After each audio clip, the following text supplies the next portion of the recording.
Hi sisters, வணக்கம் and welcome to our channel. இன்றைக்கி சின்ன ஒரு மினி விளாக் தாங்க பார்க்க போகிறோம்.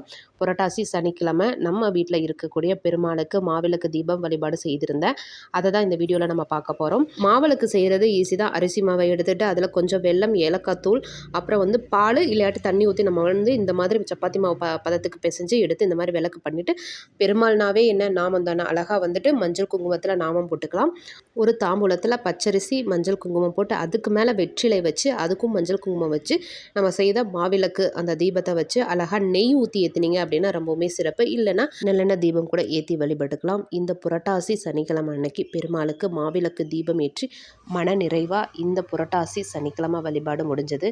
ஏன் புரட்டாசி மாதம் பெருமாளுக்கு இவ்வளோ சிறப்பு, அதுவும் புரட்டாசி மாதத்தில் வரக்கூடிய சனிக்கிழமைக்கு இவ்வளோ சிறப்பு அப்படின்னா, புரட்டாசி மாதத்தில் தான் திருப்பதியில் பெருமாள் அவதரித்தார் அப்படின்னு சொல்லுவாங்க. அதனால தான் புரட்டாசி மாதம் பெருமாளுக்கு உகந்த மாதம் அப்படின்னு சொல்லுவாங்க. இந்த மாதத்தில் ஓம் நமோ நாராயணாய அப்படின்ற இந்த மந்திரத்தை சொல்லும்போது நம்மளோட வீட்டில் லக்ஷ்மி கடாட்சம் அதிகரிக்கும் அப்படின்னும், லக்ஷ்மி குபேரர் இங்கே எப்பயுமே நிறைஞ்சிருப்பார் அப்படின்னு சொல்லுவாங்க.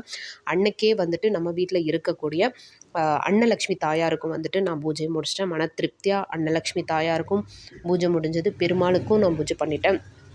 லக்ஷ்மி தேவியாருக்கும் அந்த அட்சய பாத்திரம் ரெடி பண்ணி அவங்களுக்கும் மன நிறைவாக சுவாமி கும்பிட்டாச்சு. உங்கள் வீட்டில் நீங்கள் என்ன பண்ணீங்க அப்படின்றத மறக்காமல் பண்ணுங்கள்.